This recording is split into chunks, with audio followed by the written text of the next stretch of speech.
Mum wasn't very happy with my sleeping bag. Super lightweight, the highest tech materials. You can see through it. Features clearly. And you can see through it in case you want to see the moon when you're asleep. And also, Mum's made this halfway through making this awesome pack-up bag. What else, Mum? Yellow socks. We picked up some stuff from Andrew today, and we gave Andrew a call. All different people. And Nick's got the best socks in the world. That is. We've had a big day. I've been running the sweatshop, getting Mum to do lots of sewing jobs. She finishes one, or she thinks she's finished, and then another one comes along. Right.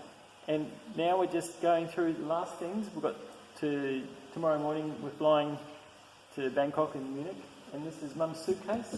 Yeah. She's all packed. Got little boxes inside big boxes. Yes, and very efficient. And we're probably going to be pretty close to the limit, but we're going to go up and weigh all that stuff. Yeah. And maybe we have to leave a few muesli bars behind, eh, Mum? Oh, yeah. Hope not, though. We're just about ready to go. We've got over 40 minutes to get to the train station, but Mum is super stressed. So I'm going to take I just see a no walk. point in making everything be the last minute. We're going to go for a walk to wind her up. And we're I'll, still going to get to the train station. To make myself feel better, I'll find a rubbish bin and put my rubbish in. So it's 8 PM local time. We've just landed at Bangkok. Mum's just checking out the duty-free gardens, the elegant designs.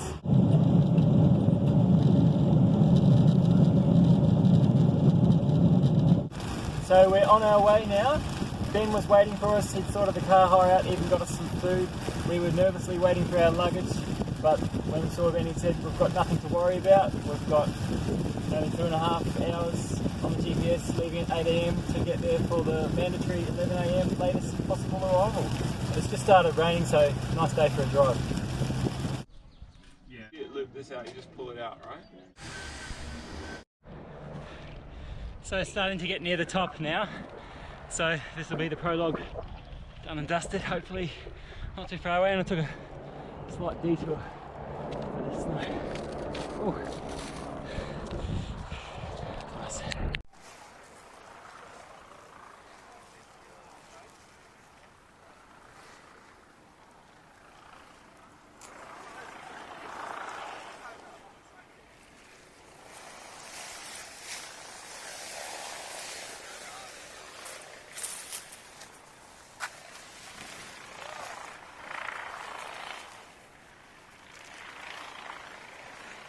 You're right.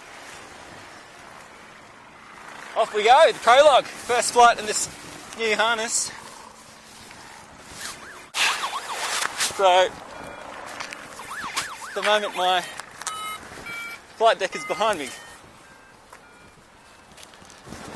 Nearly over the side actually.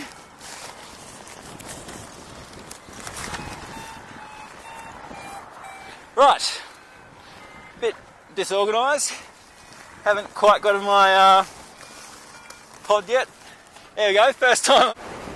So yeah, first flight in this harness. It's actually pretty warm. I mean, it's a warm day, but I'm not feeling any wind blowing through my legs, so that's nice. So I reached for the GoPro and I grabbed out a power adapter out of my flight deck. That was pretty funny. Anyway, here we are descending the prologue.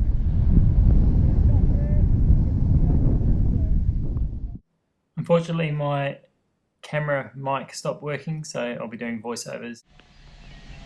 So we're on our way to scout out the south side of the Teninga, and you can see there's a bit of avalanche carnage.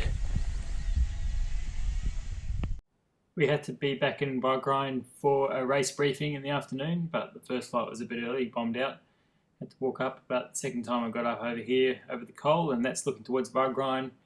And back around to the right is the Teninga, which is the big mountain range that separates Salzburg and Bargrind. And during the race, people had to go one side or the other, although Aaron Duragatti did climb up over the top and take a sled ride down the next morning. And the aim of this flight really was to check out how much snow there was and what it was like. So I also wanted to top land, and the idea of top landing was I could just see how heavy the snow was, and it was actually really good, like a nice snowpack to walk on, so it would have been fine up there.